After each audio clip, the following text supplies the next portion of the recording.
disqualification case laban sa dating Pangulo. Para sa karagdagang detalye, may live report si Ian Cruz. Ian? Yes, Jiggy, nagbunyi ang mga empleyado ng City Hall ng Maynila. Dinismiss kasi ng Supreme Court ang disqualification case laban kay dating Pangulo at ngayon Manila Mayor Joseph Estrada.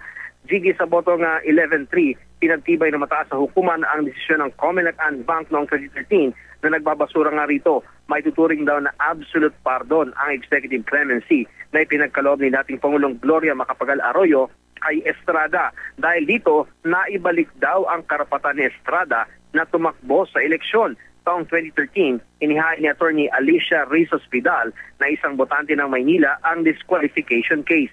Abogado rin siya ng tinalo ni Estrada na si dating Mayor Alfredo Lim. Pero ibinasura ng Comelec ang petisyon noong April 2013. April 2014 naman, niakyat ni Vidal ang petisyon sa Supreme Court para hilingin baliktarin ang naging desisyon ng Comelec. Lumabas naman na Jiggy ng kanyang tanggapan si Estrada, nagpasalamat sa Panginoon at mga maestrado ng kataas-taasang hukuman. Pindikasyon daw ang kanyang tagumpay dahil noong eleksyon, lahat ng putik ay ibinato na sa kanya. Ngayon pwede na siyang tumakbo. Natanong si Estrada kung anong plano niya sa 2016. Saan niya wala siyang hangad na tumakbo sa mas mataas na posisyon. Nang magkaroon nga ako ng pagkakataon, Jiggy, natanongin siya. Natanong ko ang dating Pangulo kung paano kung taong bayan na mismo ang humiling na tumakbo siya sa pagkapangulo. Ang isinagot niya sa akin, Jiggy, kung hihilingin daw ito ng taong bayan, ay wala raw siyang magagawa. Pero hanggang sa ngayon daw, nakalaan daw ang oras niya sa mga taga-Maynila. Sa labas naman ng City Hall, 100 miyembro ng Kampilo, Kalipunan ng Masang Pilipino ang nagsagawa ng pagkilos bilang suporta sa tinawag nilang ama ng masa. Hanggang sa mga sandali ito nga, Jiggy, pilit pa rin kinukuha ng GMA News ang panig ng kampo nitong si Mayor Fred Lim. Jiggy? At Ian, nabanggit mo nga na kahit anong posisyon ay maaari na muling takbuhan ni dating Pangulong Estrada. Pero parang nagkaroon siya ng statement dati na binabanggit niya na hindi na muli siyang tatakbo bilang alkalde at papabayan na niya kay Vice Mayor Isko Moreno na makatakbo bilang alkalde. Napag-usapan niyo rin ba ito? Tama, Jiggy. Binanggit nga nitong si Mayor Estrada na may palabra de honor daw siya, no?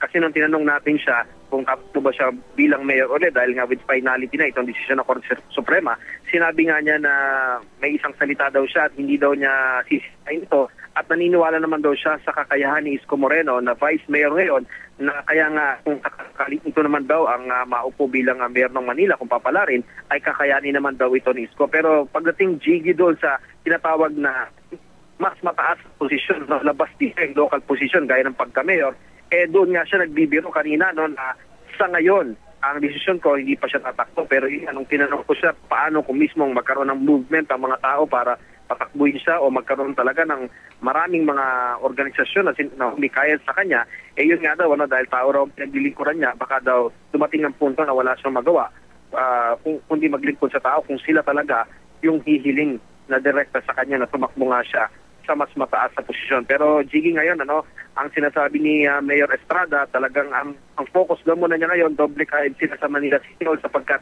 ang nais nga nila by June ay wala na raw utang, itong pinagkakautangan, itong City Hall ng Maynila sapagkat yung naabutan na administrasyon ay talaga namang depleted daw yung budget itong City Hall. Kaya gumagawa daw sila ng mga paraan para maramdaman naman ng ating mga kabayan, lalo na yung Maralita dito sa Maynila, yung presensya ng kanila umanong gobyerno, Jiggy.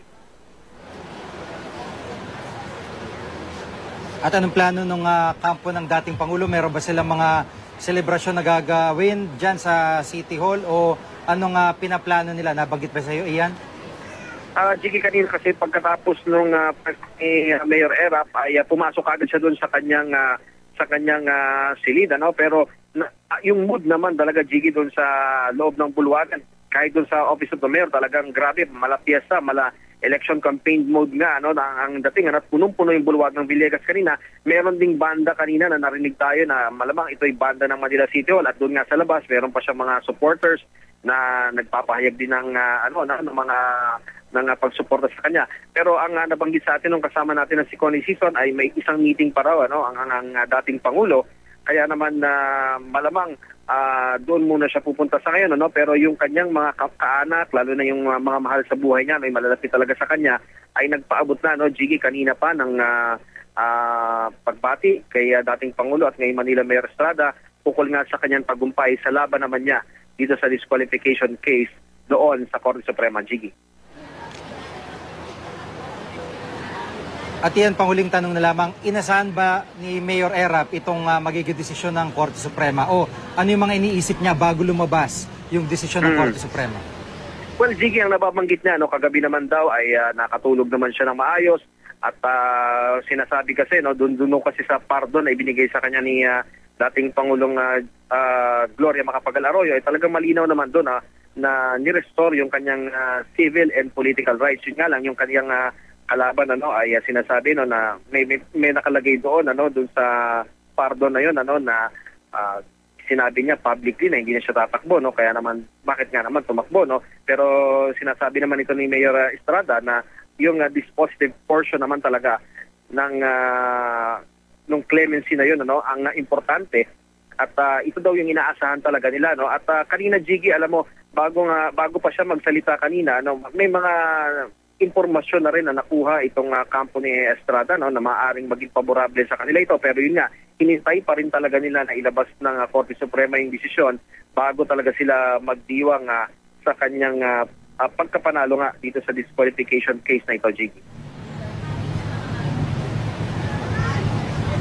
Maraming salamat, Ian Cruz.